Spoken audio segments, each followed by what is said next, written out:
So welcome everyone to Ecopsychology Voices, an interview series with some of ecopsychology's luminaries. Hello, my name is Carol Koziel, and I'm the founder of the Canadian Ecopsychology Network, the host of this series. Linda Bazal and I co-created this program. Today, Linda, longtime educator and ecotherapist, will be in conversation with Phoenix Smith about ecotherapy and social justice, a new venture.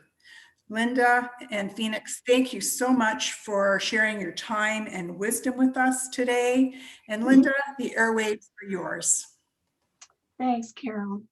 Well, I'm thrilled today to be introducing Phoenix Smith, who is one of the most important leaders in the field of ecotherapy and ecopsychology right now. So I'm really grateful, Phoenix, that you're willing to share your thoughts and wisdom with us. I'm going to start with a little background on Phoenix, but she's going to expand on it. So here we go.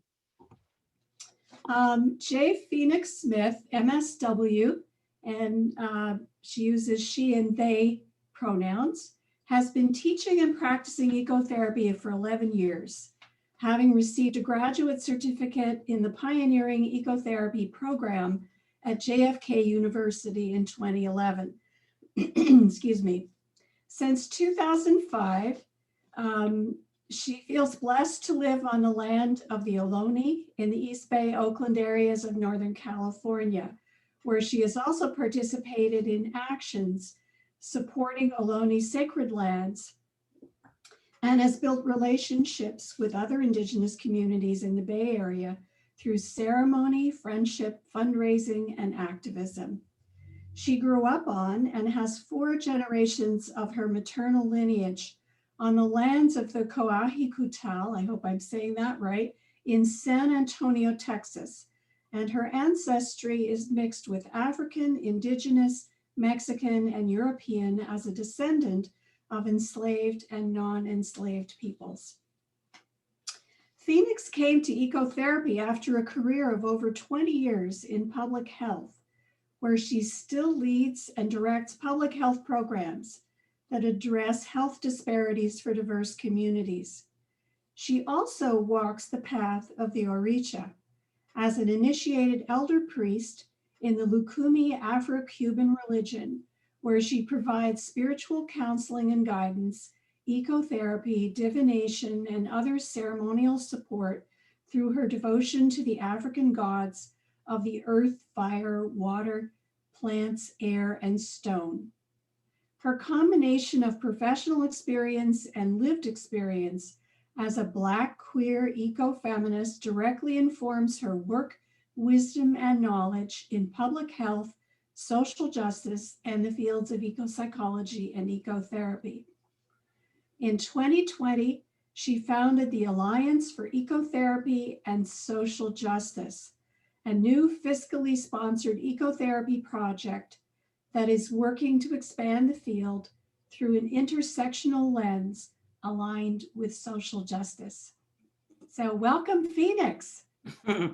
Thank you very much. Thank you so much. And I just want to acknowledge Linda and Carol, not only as leaders of these interviews, but as elders in the field. And that I'm very grateful for all of your work and the sacrifices that you have put into this field for many, many years before it became more well-known in the media. And I'm just grateful for your work, and thank you for inviting me. Hello, everyone.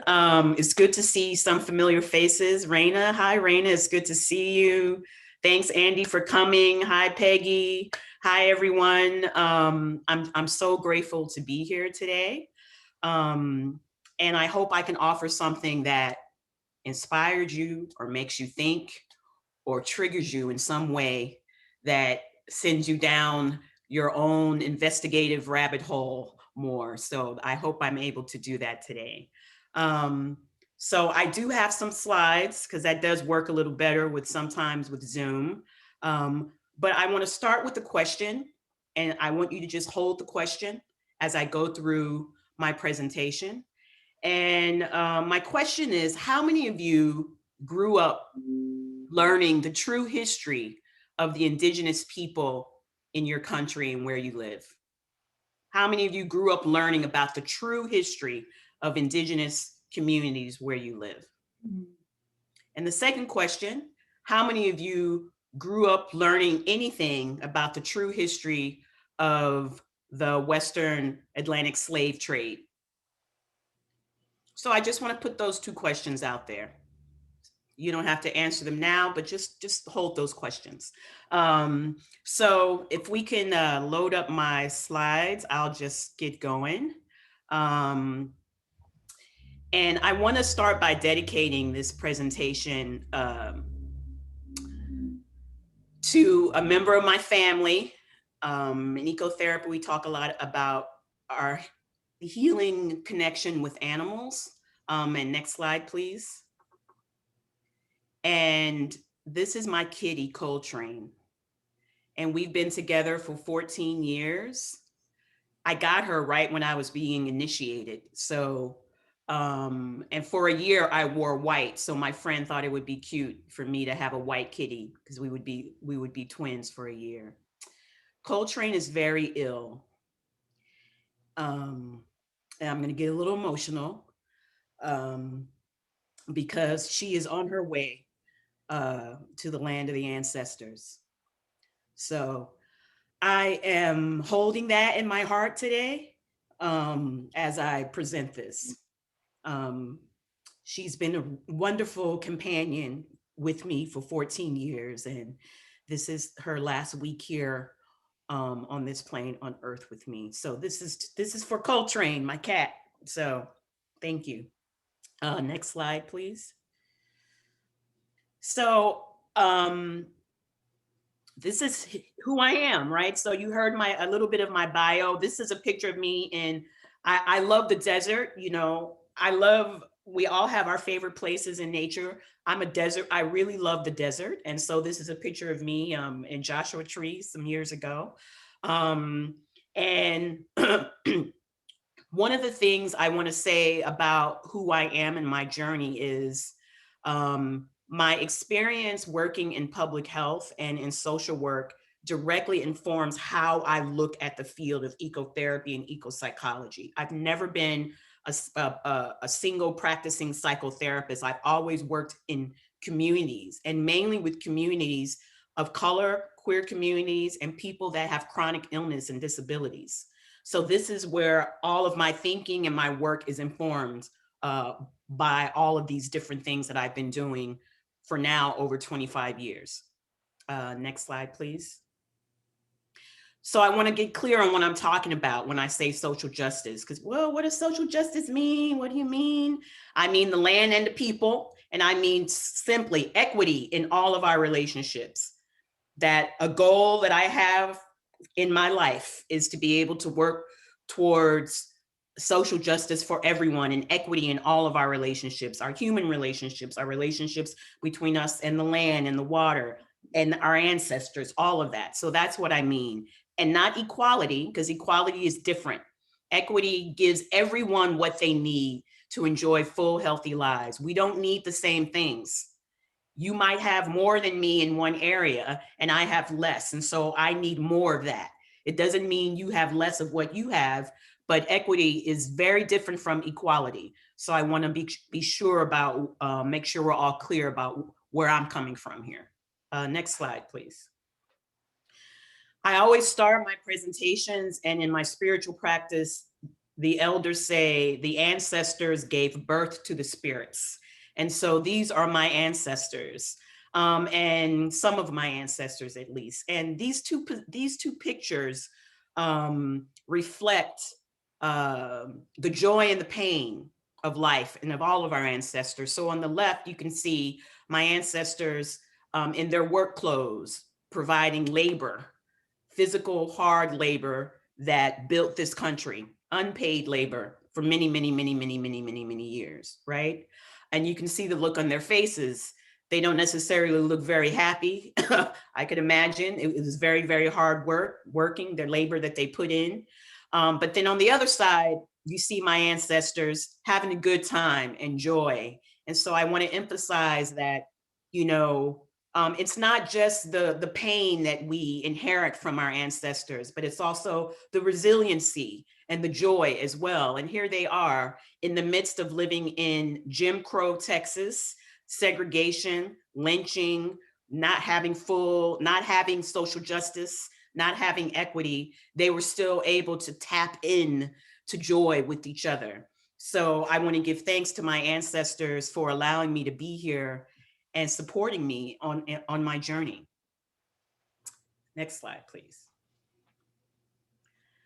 So there's two quotes that I want to start with here to kind of help us ground into really what I think really sort of ecotherapy, ecopsychology really is asking us to do. And Malidoma Somé, who's a scholar, a ceremonialist, an elder, a teacher from Burkina Faso, and is well known around the world. In his book, The Healing Wisdom of Africa, which is one of my favorite eco-psychology texts, he says it's more important to heal our relationships with nature by doing our own emotional work than by seeking extraordinary experiences that appear supernaturally powerful. That is the work that we're to do, is to heal our emotions. And then the next slide, please. This also, to me, is the call to action for all of us. And this is from elders here in Oakland, the Lisjan Ohlone Nation, the group of Native American women who created land trusts. And I spelled it wrong. I'm so sorry here, my apology, but it's Segura Te. It should be a G there, land trust. And they say they are calling on us all to heal and transform the legacies of colonization, genocide, and patriarchy, to do the work our ancestors and future generations are calling us to do. This is the call, and we hear that from Indigenous elders all around the world. They're saying, they're giving the same message. They may use different words, different languages, but they're giving the same message all around the world, that we must do our work, right? So I want to, these two quotes for me summarize the work and what I am trying to do here while I'm alive here on Earth. Okay, the next slide, please. So I thought I would start with the question, why is social justice even relevant to ecotherapy? And I ask that because it hasn't been in the 30, 40 years that there have been publications, that there have been ecopsychology classes. It's been glaringly absent, glaringly absent. I believe it has been because you have white settler people that have been the ones publishing and creating these programs and trainings. The only place where I've seen social justice spoken of has been from the women, from ecofeminists, who talk about the relationship to nature, how it mimics the oppression that women also experience. That's the only place that I have seen it articulated. And that's why I really give thanks to people like Linda and Carol and Peggy and others who have been lifting up this social justice message. But I find that their message sometimes is really drowned out by the mainstream eco-psychology, ecotherapy programming. The Journal of Ecopsychology, the editorial board is all white people, mainly white men, which is very curious to me. That white men, it's curious to me that it's just curious to me, right? I'm just going to say that. And in the 1990s, Theodore Roszak, who's now an ancestor, man, he rest in peace. We give thanks for his work in the field. When he was interviewing Carl Anthony called him out. Carl Anthony called all of them out in that book. I don't even know if the white people realized that Carl Anthony was calling them out before we were talking about call out culture. He was calling them out to their face in the book. You know, he was like, there's this whiteness, a problem of whiteness in ecopsychology. Even though some of the questions that Theodore Roszak was asking him, he's like, How are you even asking me these questions? How can you write about romanticize your relationship with the tree and with the river, but you freeze up and cannot either discuss or even do not have relationships with indigenous people or other people of color? So this is not new. I'm not bringing something forth that's new. Carl Anthony, who's an environmental justice elder, and he's really an elder right now in his 80s. He put this in the lap of eco-psychology leaders in 1990 something, and they did not do anything with it. It just sat there.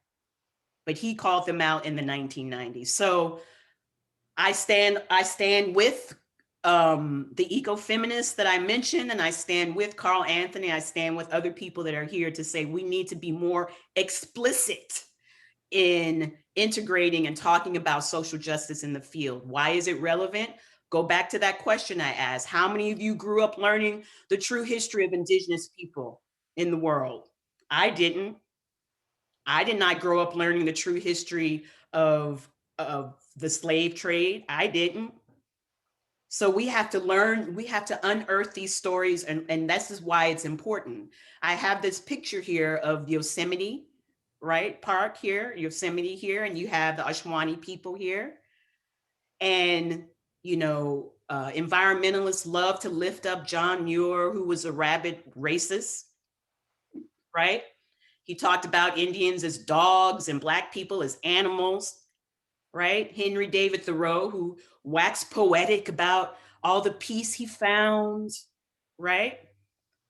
So social justice is relevant because we've been living under a lie for 400, 500 years, and we need to stop lying and tell the truth, right? Who has safe access to these places now? The Ashwani people aren't in Yosemite, right? They even using what they call the Buffalo Soldiers, Black men, to come and brutally move out the indigenous people, using them to move them off their own land, right?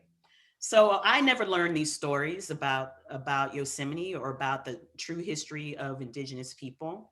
This is why social justice is relevant. If we are not talking about this, we are lying. We are living in a fantasy world.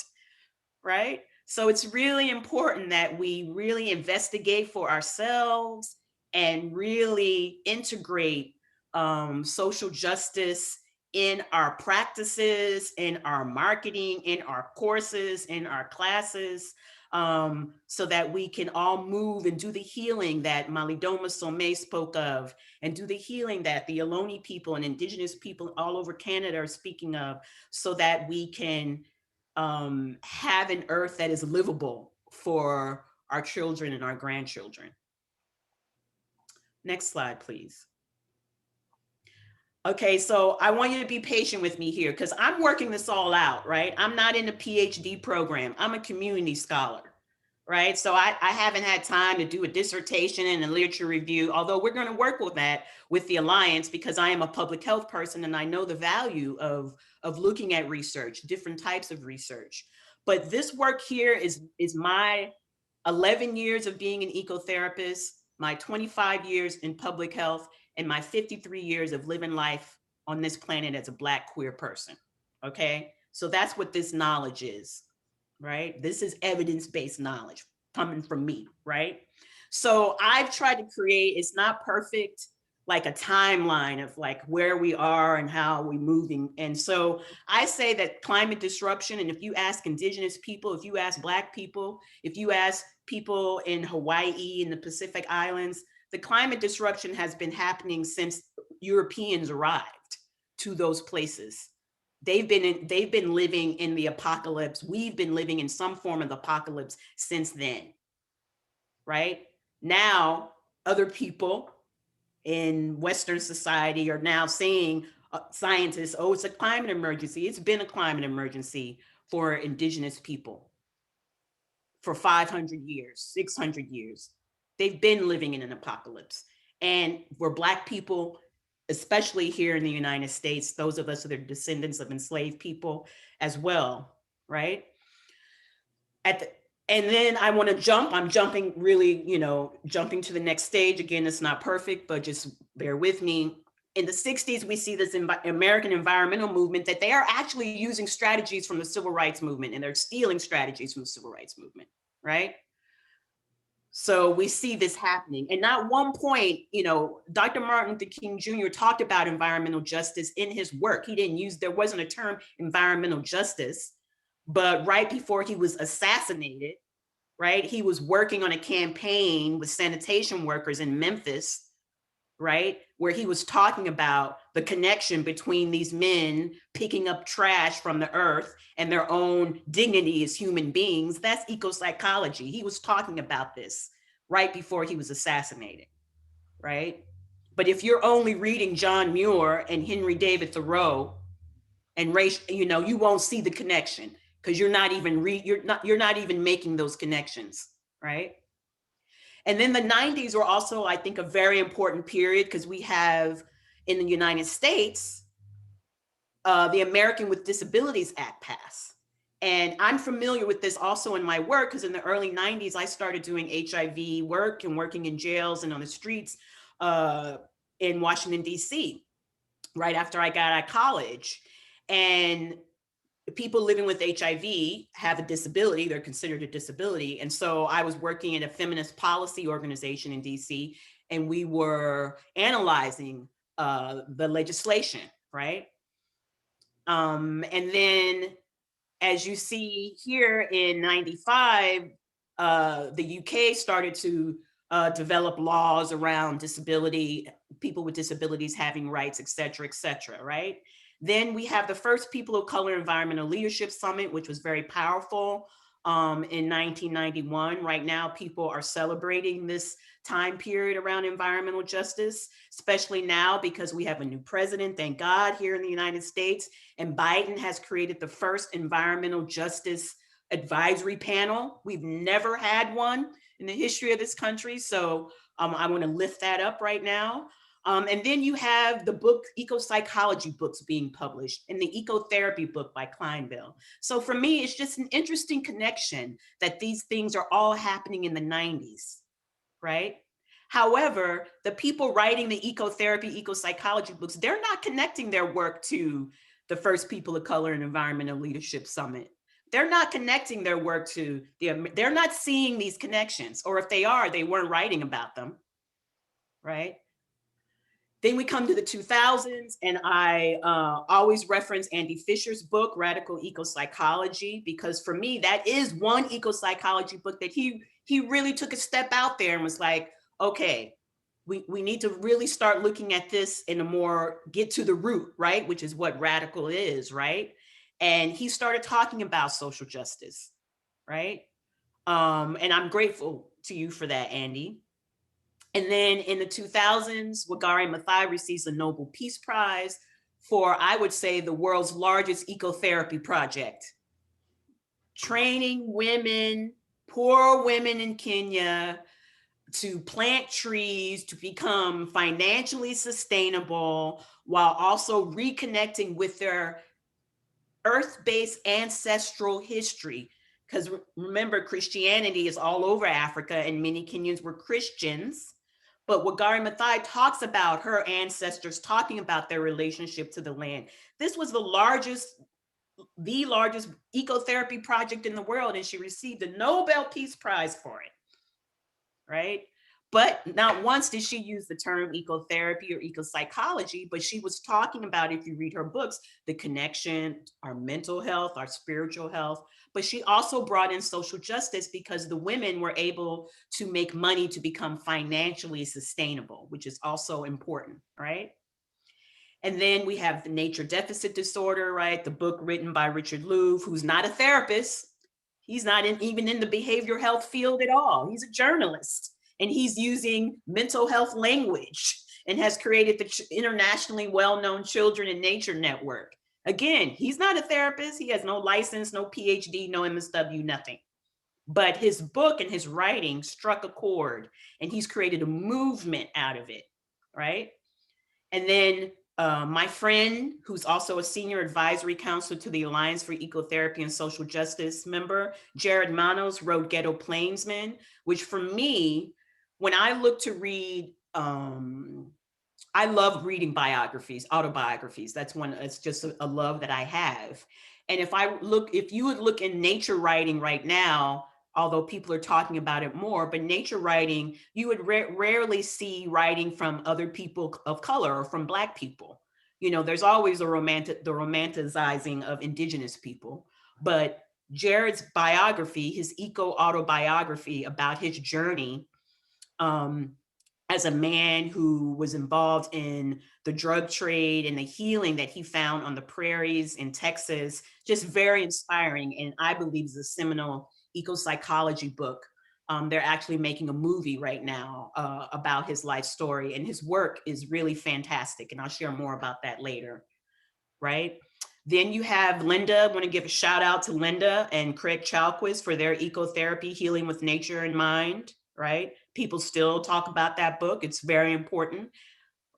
Quite a few essays, not one Black person in that book. I don't remember an essay about social justice. If it was, please correct me. And in 2013, we see the Black Lives Matter movement start because of increased police violence against Black people here in the United States.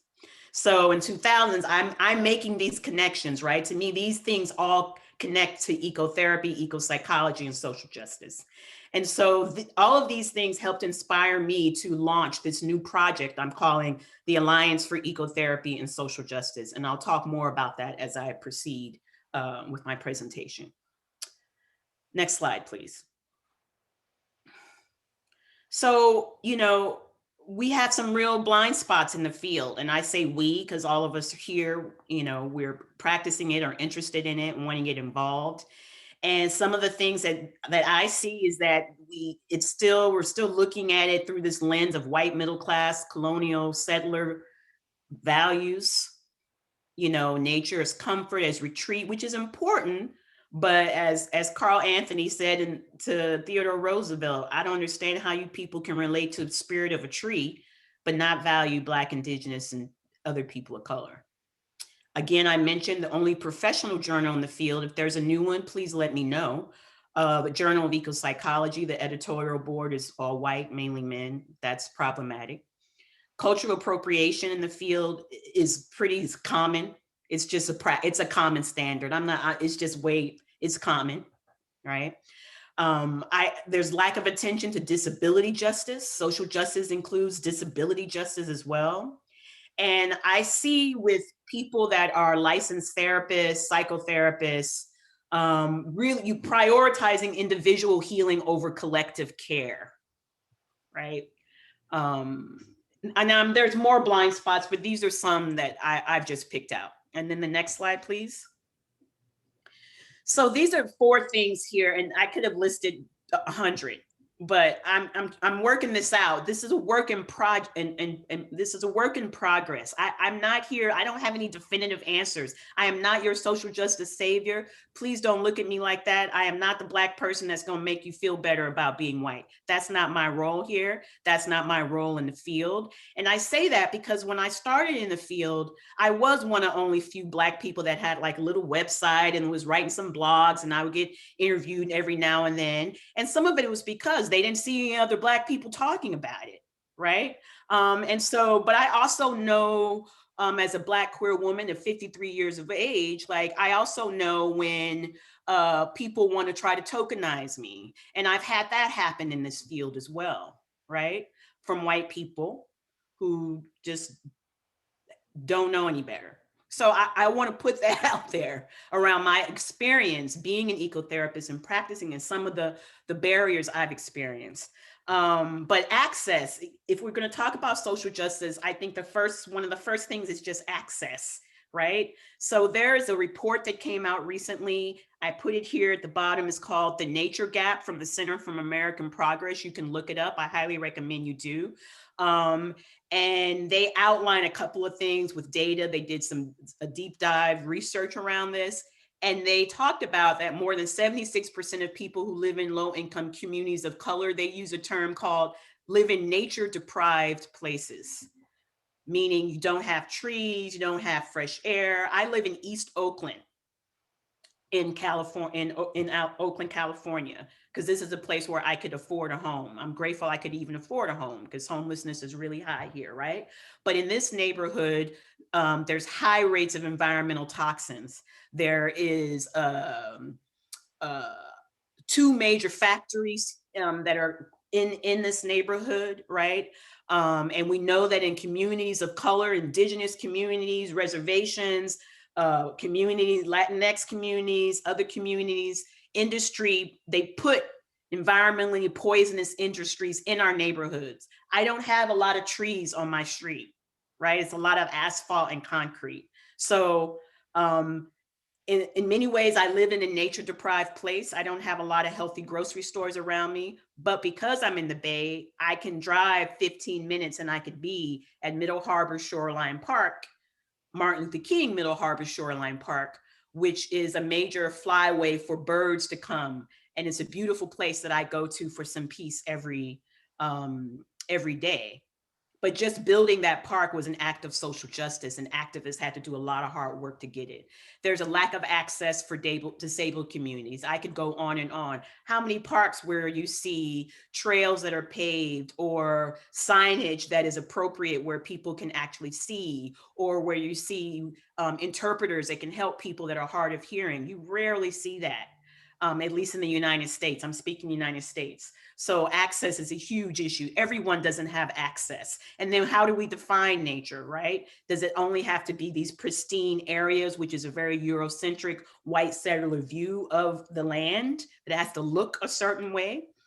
Because when the colonizers arrived here, the indigenous people had been tending the land for hundreds and hundreds and hundreds of years. And now here we are in California with horrible wildfires, right? So access. And then when we talk about the history of the land anywhere in the world, right? But like in the United States, the history of public lands is rooted in violence and genocide. We can't ignore that, right?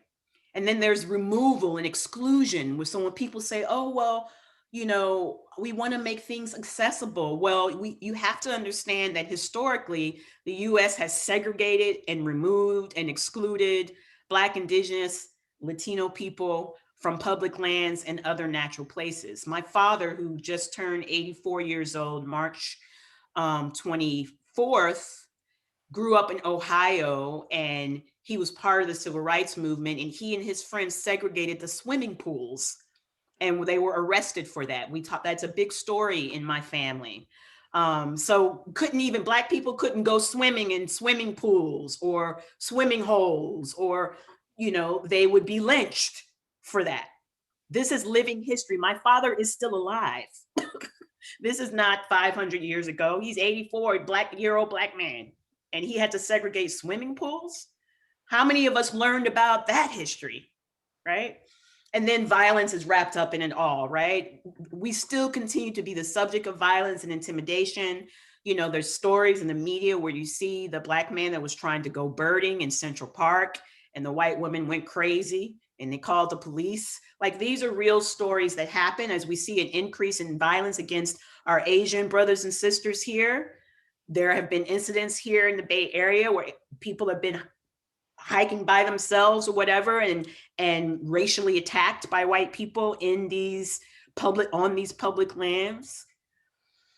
So these are just some of the issues that I think are about social justice: access, discrimination, health, history. All of these things are important when we want to really have an honest and true dialogue around ecotherapy, ecopsychology, and social justice.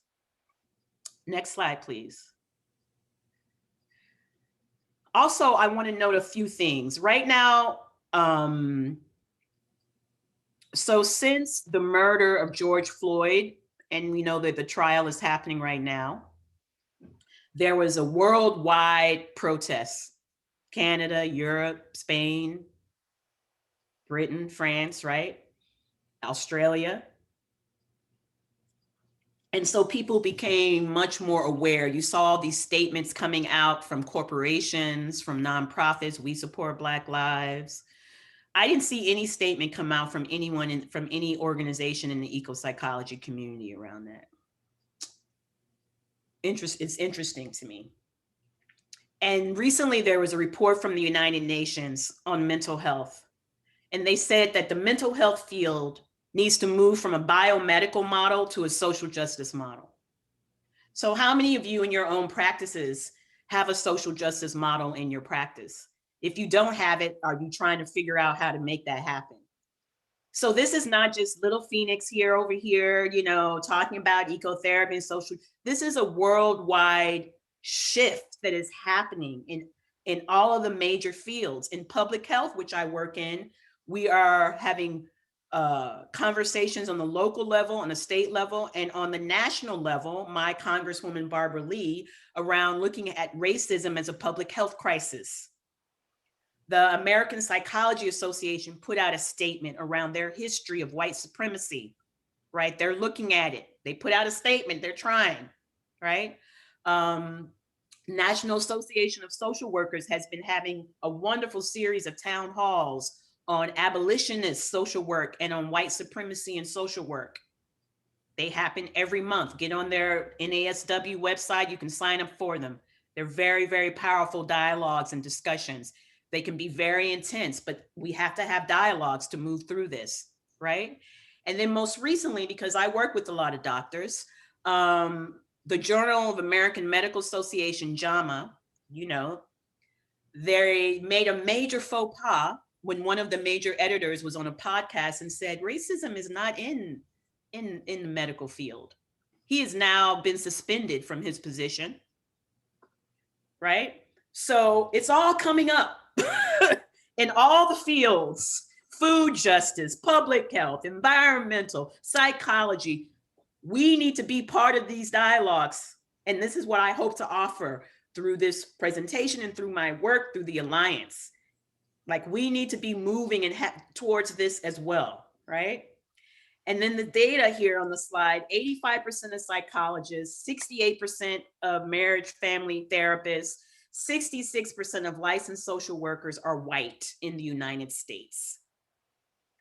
So if we're looking at psycho-ecotherapy and wanting to make it where it's just licensed people and you have to go and pay all this and do all this, what we're still looking at is white people doing ecotherapy. White people, psychologists, white licensed social workers, and I couldn't find any data on percentage of therapists that are disabled. I know there are therapists that are disabled, but I don't know what the data is, the percentage. So that's an issue. If we're just looking at this from a licensure graduate degree perspective, it's just more white people, and right? And access to mental health care is challenging for all of us, no matter your race. If, you know, in the United States, we don't have universal health coverage. Therapy costs can be from $150 to $250 an hour here in the Bay Area, right? So another access issue. But we need to get with the program. We're way behind here. As I said again, all the major fields are having these conversations and these dialogues. Next slide, please. So because I'm a social worker, I like to solve problems. You know, I want to look at it, you know, so I've given you like a little history and, you know, like why it's important to access. So I literally had a dream, and this came to me in the dream. My ancestors said, because I've been doing ecotherapy. Now I only do ecotherapy part-time. I've always had a full-time public health job. And I'm a director in my role. I have a staff. I manage $12 million of public health funds where we fund clinics and community-based organizations to provide services for people living with HIV. I have a very stressful, high-level job. And I've been doing that while I've been doing ecotherapy. I've never done ecotherapy full-time. That hasn't been sustainable for me to be able to, live in the kind of comfort that I like. So this has always been, this is part-time, and this work here is most of this work I've been able to get funding using my public health skills. I know how to write grants. I have relationships with people. I've been able to get small pockets of funding to do events like I did in October, the Ecotherapy for Everyone, to provide trainings. That's how I've been able to do my ecotherapy work. And then I also do ecotherapy work I do more community work with community groups, and I hold circles and community circles for people. But the dream came to me was that we need an organization, we need a project to start having these dialogues and to create some sustainability here. And so I created the Alliance for Ecotherapy and Social Justice. We are an intergenerational, interdisciplinary, multicultural alliance that provides ecotherapy education and leadership, that supports collective care that's aligned with social justice, right? And this is an evolving project. It's not a nonprofit because I don't have the time or the capacity for a full nonprofit, but it's an important enough project to me that I've created an advisory council. Linda is on that advisory council, so that we can create space, create opportunities for dialogue, opportunities for education, and also look at community-based research around the field. Next slide, please. So this is a term that I've created, or it just came to me, and it's influenced by ecofeminists like Mary Gomez and liberation psychology. I did not go to school for liberation psychology. A lot of this is my own self-study. I read a lot, and I connect with people regularly in my community. So I've just had this term here that I've created where I call it community care practices that create a reciprocal circle of healing with the natural world that are aligned with social justice and equity. And I will talk a little bit more about, well, what do I mean by that, right? Next slide, please. So in public health, we fund community-based projects to provide mental health care and medical care to communities, because we don't have universal health coverage in the United States, right? And people, I also want to lift up communities of people living with HIV that I've worked with for over 30 years and have inspired me and taught me, that had to fight for their access to care. And it actually, the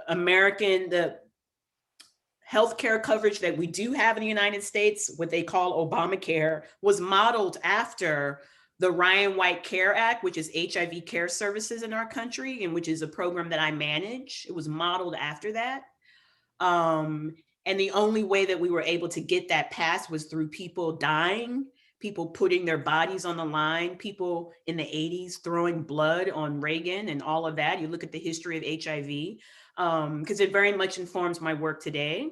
But also there's always been some ecotherapy projects to support people living with HIV with their own healing, all over the country. And here in the Bay Area, the name is escaping me right now, but there's an organization that does whitewater rafting and takes people living with HIV and chronic illnesses, takes them out on the river. And that's ecotherapy, right?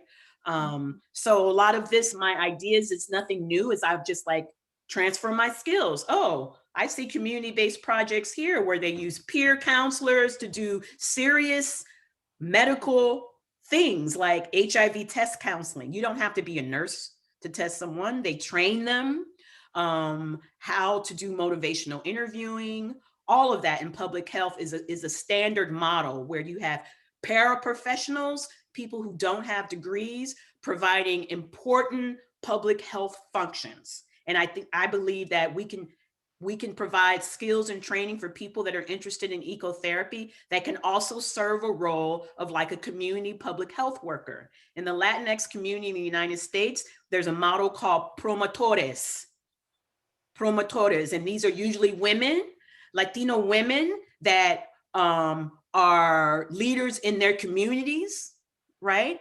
And they get peer education training on health education around different chronic illnesses. They go through this public health certification and they serve as promotores in their communities, right? Supporting other people around their health and wellness.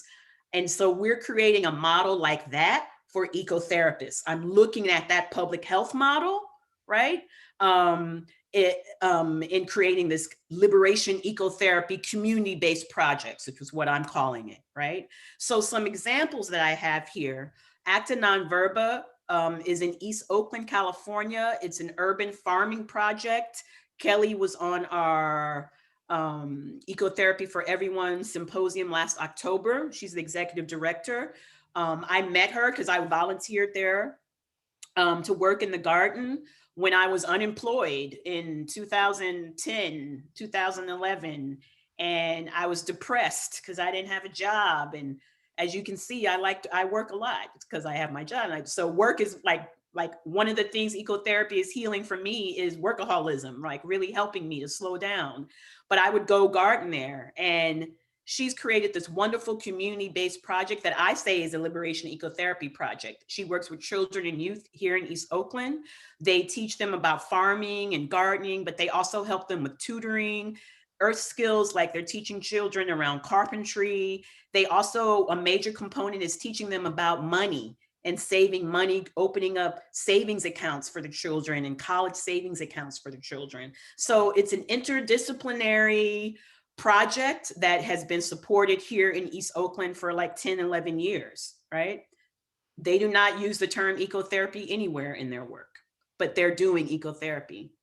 And then to reference back to my friend Jared Manos, he created Great Plains Restoration Council in Fort Worth, Texas. I think they also have communities in New Mexico. The communities that they work with are the actual prairie lands in that part of Texas, formerly incarcerated persons and other diverse communities. They've created their own model called ecological health, which is a lot like ecotherapy. You can go on their website and see it, right? Jared is also a vegan, and he's very much into healing and health in his own body. So ecological health to Great Plains Restoration Council is where people take care of their health through restoration of prairies, the water, and the earth, ecotherapy. And he's created an award-winning program that he's trademarked called Restoration, Not Incarceration. To me, this is a liberation ecotherapy community-based project.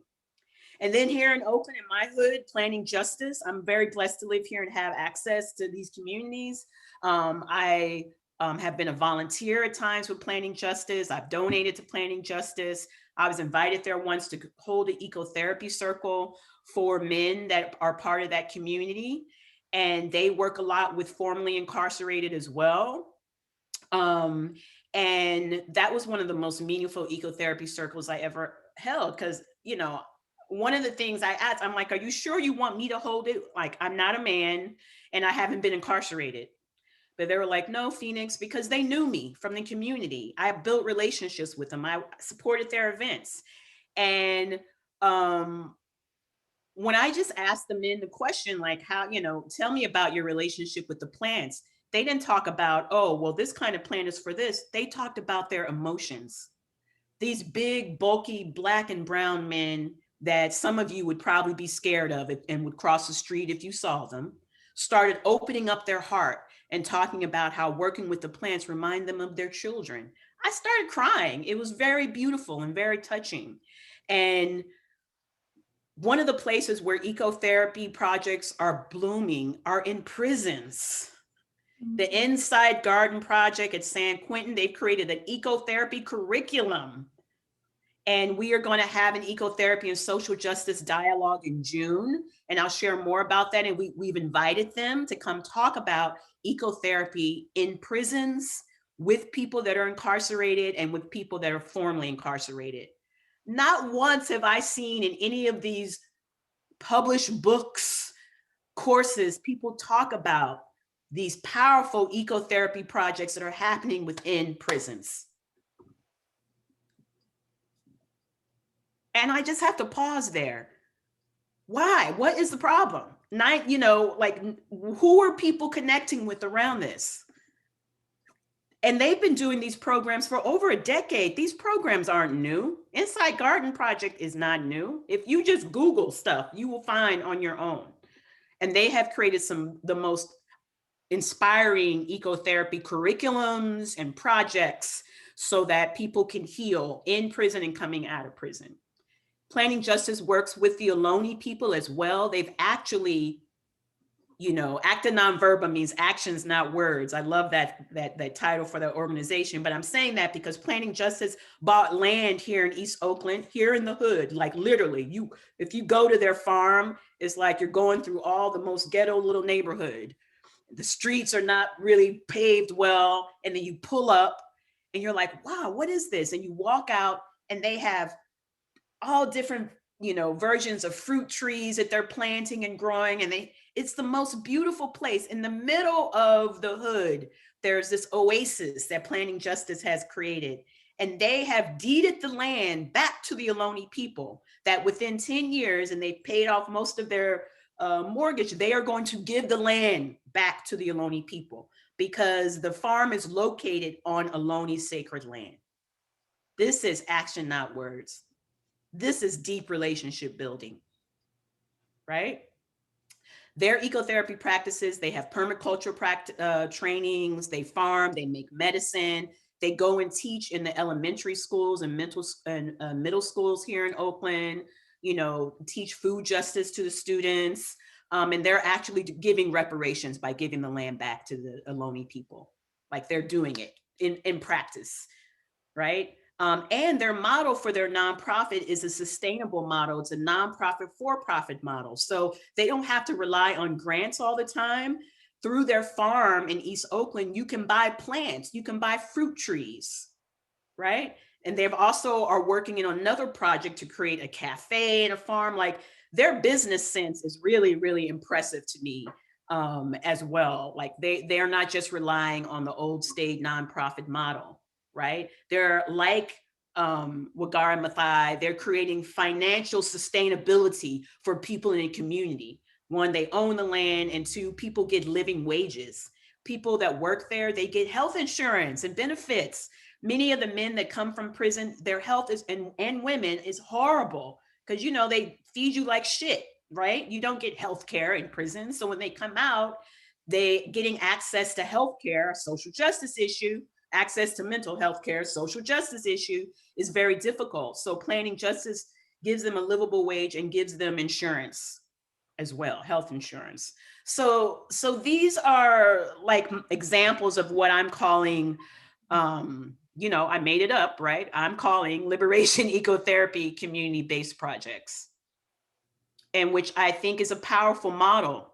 And so when I was thinking about the Alliance for Ecotherapy and Social Justice, I was like, oh, I'm like, we can create this kind of model for ecotherapy where we create education opportunities for people to become liberation ecotherapists that are based on a public health worker model, community health worker model, and people that come, they can create their own community-based projects. We will support them in creating and building those projects. We also want to support community-based research, which is a very common form of research in public health. I've worked with researchers at UCSF in my public health work in HIV, where they come to the community-based organizations and they listen to the communities and they create a community-based research project. Right? And I see that can also happen with liberation ecotherapy projects. We don't have a lot of data that shows what actual ecotherapy practices are beneficial. I'm not a person that thinks data is useless. I believe in indigenous data as well as Western data. And if you have not, I want to give a shout out to Canada and to the dialogues that I've been watching and listening to, the Ways of Knowing dialogues. Have any of you been watching those that have been happening, I believe, since January or last year? They've been very, very powerful, and they bring together indigenous community leaders in different parts of Canada with Western scientists in Canada, to talk about how do they have a dialogue to come together, to bring together Indigenous science with Western science. They both have something to offer. And I believe with Liberation Ecotherapy projects, we can help people create community-based research projects that can combine Indigenous wisdom with Western wisdom. This is all my public health stuff coming out, right? I'm just transferring all of that to ecotherapy. But I think in order for the field is stagnant, in order for it to grow, right? In order for us to be able to be taken, seriously, and not by, I don't really care if medical doctors or scientists take us seriously. I'm more concerned around the communities that I work with, Indigenous communities and Black communities where I live, who are the main leaders in the climate justice movement, right? During this pandemic, women have suffered horrendously from loss of jobs and unemployment. The rate of unemployment for all women is extremely high. It's one of my friends, I have a lot of smart friends, Dr. Nicole Mason in Washington, D.C., she coined the term she-cession, that it's not a recession, it's a she-cession, because the number of women that have lost employment during this pandemic is at astronomical numbers. Why? Because women are essential workers, right? Women are the ones that are cooking for us, doing our, all those roles in hotels and restaurants and service industry are mainly women. So we have a huge unemployment here in the United States. We still have over 1 million people on unemployment in California. And those jobs are not coming back. They're not coming back. So I see an opportunity to create jobs here, that if we create a curriculum that is really based in public health practices and ecotherapy practices, where people can create wealth for themselves in their communities, they can work with their own clinics or their public health systems. The place where money is being poured in is in public health right now, because we are still in a pandemic, right? So if the field is going to grow and evolve, we really need to look at, do we really need to keep looking at this one-on-one psychotherapy model in the office where I'm a therapist, it's valuable. I don't want to knock it. It's valuable, and there are therapists that can do it, but it's limited in scope. It's very limited. We are in a climate emergency. We don't have time for people to go through 30 years of therapy to get it. We don't have time. People are dying right now.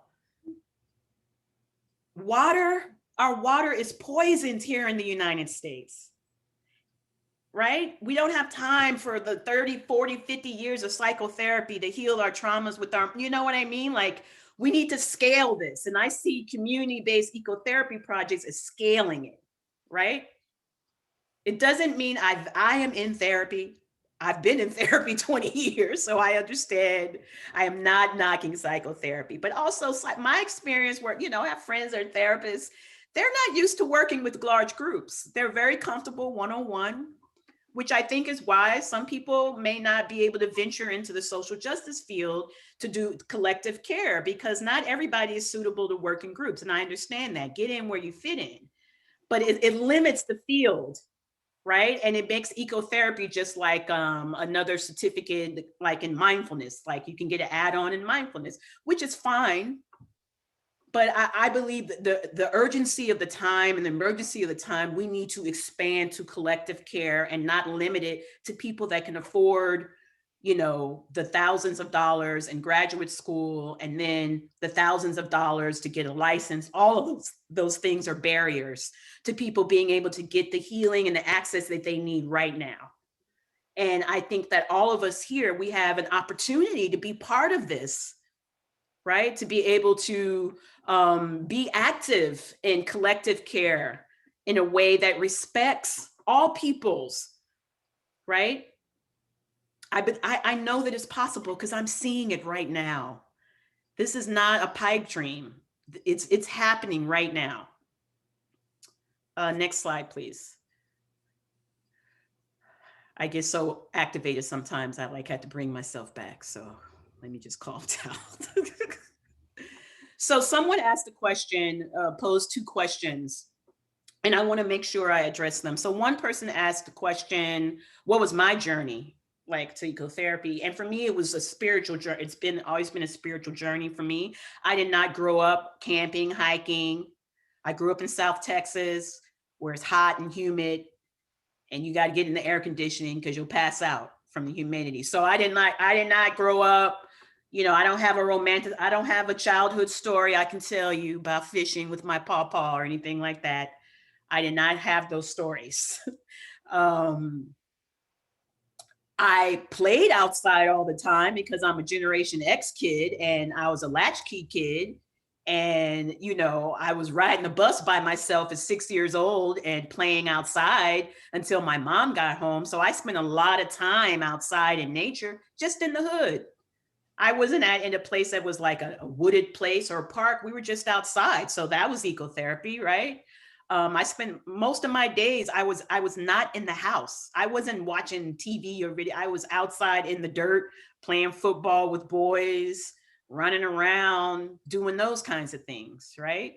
So that's part of my journey, but it was in my healing journey when I left Texas. I moved to Washington, D.C., and I was in a community of Black people and specifically Black gay people that I had never been around before, where felt I belonged and I felt safe, and I was exposed to hiking and camping. But my first hiking trip was a group of us, Black queer people. We went to West Virginia, and we had some problems. You know, it wasn't on the trail. It's when we would stop at the gas station or stop at the store. You know, we would get stared at, we would get followed. We were in West Virginia, right? And so there was that happened, some fear that happened there, but we were together in a group, so we protected each other. But then when the Orisha found me, my spiritual journey, that was when I was able to really deepen my connection with the natural world, because I had a name for different places in nature. And naming is a very powerful thing.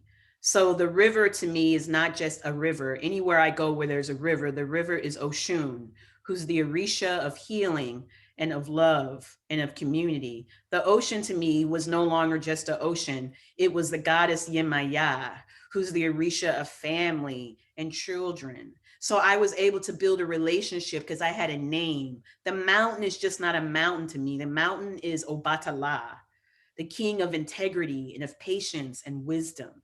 That is what opened up my eco consciousness. And through 20 something years of participating in ceremony and going through a year and a half long, deep initiation process is when I found ecopsychology. It was through the Orisha for me. And it was that power of naming that helps me to deepen my relationship with the natural world. And then how was I able to start, like, as you know from like my history, I've been involved in social justice, mainly in health and public health, working with people with chronic illnesses, people in recovery, people coming out of jail. When I did more direct service work, then I did policy work, and now I do more administrative work and manage projects, but I'm also very involved in my communities. So I went to a training, I got training, like I build relationships with people. Like we talk about people building relationships with the natural world. If you want to make your practice more justice conscious, you need to get out of your therapy office, get out of your little neighborhood and look around you and build relationships, because there's someone in your neighborhood communities that are doing some work around some aspect of social justice. And how do you build relationships with them? Go listen, support them, and learn. And here in Oakland, Movement Generation is a justice and ecology project that inspires my work tremendously. And they were putting on these ecological justice retreats. This was over 10 years ago, and I still have relationships with people I met there. And they had these powerful 3-day retreats on the land that were in Spanish and English to make it accessible and equitable for people. There was a day where all the training or the speakers would speak English, and then there was a day where they would just speak Spanish, and those of us that only spoke English, we had to listen to interpreters. That was very powerful for me around access as well, right? And so I learned about different ways I learned about a just transition. I learned about how they looked at all the history of social justice models in South America and Africa, and they created a curriculum to raise our awareness around these issues. I learned about curanderas and met curanderas there, right? And that was one major event that I went to, and I still have those relationships today. I also am a volunteer on occasion for the Healing Clinic Collective, which is a collective care community clinic where they do pop-up clinics around the Bay Area. They've been doing them for years, where they have indigenous healers as well as acupuncturists, massage therapists. They set them up outside and they open up free healing to anyone in the community. You don't have to have an appointment. You don't have to have any money. And I, as in my role as an Orisha priest, I would volunteer there and I would give people free divination. And so I built relationships with people that way as well, following the lead of the indigenous people and the Mexican people that started this clinic. Carla Perez, I want to shout out to Carla Perez, who started the Healing Clinic Collective here in Oakland. And they still do these clinics, right? So that's how I also built relationships and started to move my ecotherapy practice into a more justice conscious way. So these are just some suggestions here. Remember, I'm working this all out. I'm not perfect. I'm going to make mistakes. But this is what I have found on my journey that can work is, you get rooted to where you are and look where you are. Who are the people in the communities that are doing some work around social justice, ecological justice? Right now, there's lots of opportunities. You just need to look and get current, right? So do your research, read, follow different people, right? So Movement Generation, look them up on Facebook, follow them on Facebook, right? I just follow people. They write stuff that I like. I just follow them and I listen and I learn and I tune into their conferences or podcasts. And of course, as always, support and honor the rights of Indigenous people. So right now, how many of you are aware of Enbridge Line 3? Do you know what that is? Andy? Okay, a couple of people. I'm following the activism that's happening around. Enbridge is a Canadian company that is putting this pipeline going through from Canada to Minnesota. And this is what keeps me up at night. Like I cry about this. This is where I have eco anxiety. I have eco anxiety around water. Like I get so emotional. I'm afraid because when you look at what's happening here, we know about these pipelines. This particular pipeline feeds into all the tributaries of the Mississippi River, way beyond Minnesota, and the dangers of these pipelines. And so, especially you're in Canada, you need to know about this as ecopsychologists. You need to know about this. And you need to tell your clients and your communities, you need to blog about it. You need to give money to support the activism there. Right? And so I follow Indigenous Environmental Network. They do Facebook Lives where they're there protesting, right? So that's how I get current. I just listen and pay attention to what people are doing. And this is what really gives me eco anxiety. And I follow Erin Brockovich, who's a water warrior. Follow her on Facebook. She is incredible. Like she will break it down to you in plain language. There's a major water disaster happening right now in Florida. Water is the issue all over the world. That's the social justice issue of our time is water. We need to be involved in this, eco-psychologists and ecotherapists. I know some of us are introverts. Can you believe I'm an introvert? I'm an INFJ, believe it. So after I do this, I'm gonna have to take a nap. This is a lot for me. I'm doing this public work, but it's not easy. I'm a natural introvert. I like spending time alone with my dog. I don't go on big hikes with 50 people. I go by myself or with one friend. I'm a person that can be on the mountain in a cave. Like I have that. That's inherently who I am. You might not think that now, but I have to push myself to go out and connect with people because it's not easy for me. I'm better at one-on-one, small group stuff, but the times call that I need to be more out. That's why I created the Alliance. I don't have children that I've given birth to, but I have godchildren. I have lots of children in my life that I care for and that I'm concerned for. I'm concerned for your children. I've lived my life. I'm 53. But I'm really concerned for our children. Like, it hurts my heart. It really does. Like, I get really emotional about this. When you don't have water, you don't have life. And Indigenous women, and it's the Indigenous women that are out there putting their bodies on the line. This is return of matriarchy here. Okay. And it's Indigenous women, which is interesting to me that the Journal of Ecopsychology is mainly men. But this is where women are stepping up and taking care of the communities. But that's always been the case. The women who are on here, we know that. That's always been the case. But in this fight for clean water, it's the Indigenous women and the young women, girls, right? Another reason why it's a social justice issue is not just because the pipeline is horrible for everybody, but because these pipelines breed violence. They set up these camps where Indigenous women are raped and are missing. We have a pandemic of missing Indigenous women. So they come, they're like the snake, like the Native people talk about this black snake. They come with that to any community that they're in, whether it's the pipeline or fracking. They attract these men that are violent and abusive and kill Indigenous women. So they breed all of these social problems. In addition to killing the water and the earth and the people, there's an epidemic of missing Indigenous women, many that are connected to these pipelines and these communities. I learned this just from watching the movies and the video and listening. I'm not any smarter than anybody else here. I'm just listening and reading, right? Deep listening.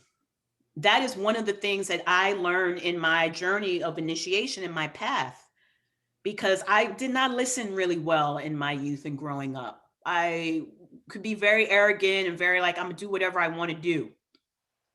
And that kind of mentality, right? That Western individualistic American, even though, my people weren't settlers, they were slaves, I'm tainted by it. Like, I had to learn to listen. One of the first ceremony has helped me a lot. One of the first Native ceremonies I went to, we sat in a circle, like 100 of us. And we just introduced ourselves, talked about who we are, who our ancestors were, and that was the ceremony. And people were like, okay, when are we going to get to this? And the Indigenous women that were holding it, like, you don't do ceremony with people you don't know. We need to know who we are first. And so I had to learn to be patient, right? Because as you can hear, I have fire. I'm a passionate person. I had to learn how to listen. Just listening to people's stories. And we all know, or I hope we know through our own practices with ecotherapy and nature, is that listening to nature is where the wisdom is. And then, is your practice accessible in all kinds of ways? Is it accessible to people with different disabilities? Is it accessible to people of different incomes? Is it accessible to single mothers who don't have time to do this or that, right? Who can't take off this, is it accessible to people that speak different languages? And then also, for all of us, investigate our blind spots. Cultural appropriation is rampant, but it's not just white people doing it. Cultural appropriation. There are other people of color that are mixing and matching and not really understanding what they're doing. So cultural humility is needed from all of us. And this is a practice that we are going to offer dialogues and trainings for at the Alliance. One of our advisory council members has been in a mentorship around cultural humility with the people that created the practice and the term. It's very common in public health too. I've been to many trainings around cultural humility because Dr. Melanie Turvalon, who's one of the women that created the term, she's a Black medical doctor here in Oakland. And so it was generally used more in the public health and medical field around getting doctors and nurses to investigate their biases and looking at cultural humility. But it's just as transferable to our field as well. And so I like using the term cultural humility instead of looking at just like, oh, it's just white people, cultural. It's not just white people doing it, that we all need to come from a place of humility, and there are things that we don't know, right? And so that's something that's important, that we all just need to investigate our blind spots. That's the way I like to talk about it. People say investigate your privileges. Okay, I like the term blind spots because it's very like, if you drive, you have a blind, you can't see everything. So for me, that term just lands a little better for me. And then build mutually respectful alliances in your community. The Alliance for Ecotherapy.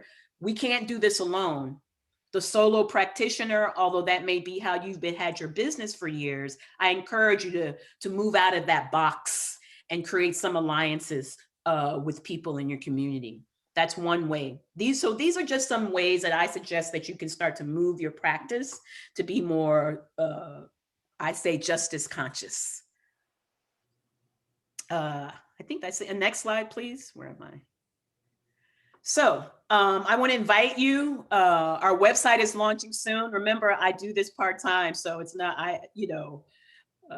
ecotherapy has taught me a lot about slowing down, and I appreciate that. So we still don't have a website yet because we're working on it.